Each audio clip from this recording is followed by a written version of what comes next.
বিশ্ববিদ্যালয়ের 2841 কোটি টাকার একটা প্রকল্প আছে।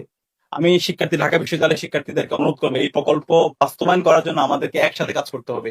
এই প্রকল্প বাস্তবায়ন না হওয়ার জন্য বিভিন্নভাবে আজকে অপপ্রয়াস শুরু হয়েছে। 2841 কোটি টাকার প্রকল্পের কাজ যদি আমরা শুরু করতে না পারি, এই টাকাটা ল্যাপস হয়ে যাবে, বাতিল হয়ে যাবে, সরকারের অন্য খাতে চলে যাবে।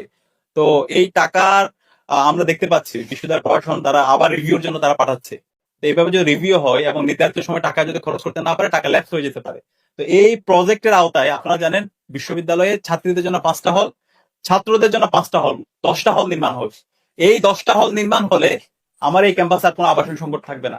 ফার্স্ট ইয়ার থেকে আমার যে বোনটা কুড়িগ্রাম থেকে আসছে, সে সুন্দর একটা পড়ার টেবিল পাবে, তার একটা সুন্দর রুম থাকবে, তার সামগ্রিক হলের আবাসন সংকট নিয়ে তার ভাবতে হবে না।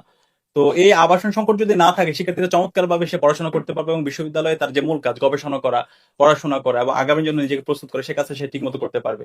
তো আমরা চাই এই প্রকল্পের কাজটা যেন দ্রুত সময়ের মধ্যে শুরু হয় এবং এই আবাসন সংকটটা দূর হয়। এবং এই প্রজেক্টের আওতায় আমাদের সেন্ট্রাল যে হচ্ছে আমাদের লাইব্রেরি আছে, সেটার বহুতল একটা ভবন হবে এবং এই ডাকসু ভবন থেকে শুরু করে বিশ্ববিদ্যালয়ের বিভিন্ন জায়গায় ইনফ্রাস্ট্রাকচারাল ডেভেলপমেন্ট হবে। মসজিদের এটা একটা বহুতল ভবন হবে, মসজিদ একটা কমিউনিটি সেন্টার হবে এবং এটার আওতায় অনেকগুলো বড় বড় প্রজেক্ট আছে।